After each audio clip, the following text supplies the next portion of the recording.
OBC क्रांति मोर्चा की or से पिंपरी में बलिराजा दिवस मनाया गया। ईड़ा पीड़ा टळो, बळीचं राज्य येओ, यानी दुख दूर हो और सुख समृद्धि आए, इस भावना से यह दिन मनाया गया। साथ ही किसानों ने बलिराजा के समय जैसे खुशहाली पाए ऐसी मनोकामनाएं भी व्यक्त की। एक शेतकऱ्यांचा राजा होऊन गेला बळीराजा।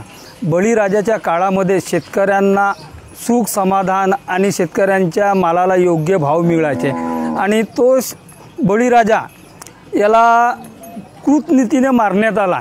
याला दसऱ्याच्या दिवशी मारण्यात आला आणि सर्व शेतकरी तेव्हा इकडे तिकडे परेशान झाले। त्यावेळेस बळीराजाच्या मुलांनी सांगितलं की आपला बळीराजा हा पाडव्याच्या दिवशी दिवाळीच्या एक दिवसाच्या नंतर येणार आहे।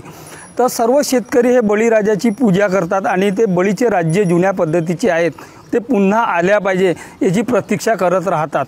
बळीराजाच्या काळामध्ये 3 खंड होते। 3 खंडामध्ये 3 सेनापती होते मल्हारराव, माहोबा आणि एक काहीतरी होतं त्याचं नाव तर आठवत नाही। असे 3 होते आणि ते तीनही सेनापती हे शेतकऱ्याची खूप चिंता करायचे आणि त्याचे ते चिंता करायचे आणि त्यावेळेस बळीराजाचे म्हणजे एवढे सुंदर राज्य होते की त्या राज्याची आता आम्ही प्रत्येक जण वाट पाहत आहोत। पण या काळामध्ये बळीचे राज्य कधी येत नाही।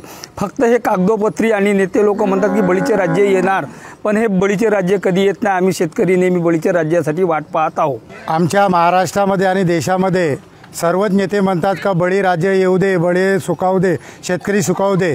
परंतु ज्या बळीराजांचे राज्य होते 3000 वर्षापूर्वी त्यावेळेस शेतकरी आनंदी सुखामय समाधानी होता। परंतु आजच्या राजकीय व्यवस्थेमुळे शेतकरी हाताळून गेलेला आहे। अन्नासाठी तो स्वतः अन्न तयार करते, पण अन्नासाठी आणि सर्व आपल्या गरजेसाठी वनवन भटकत आहे।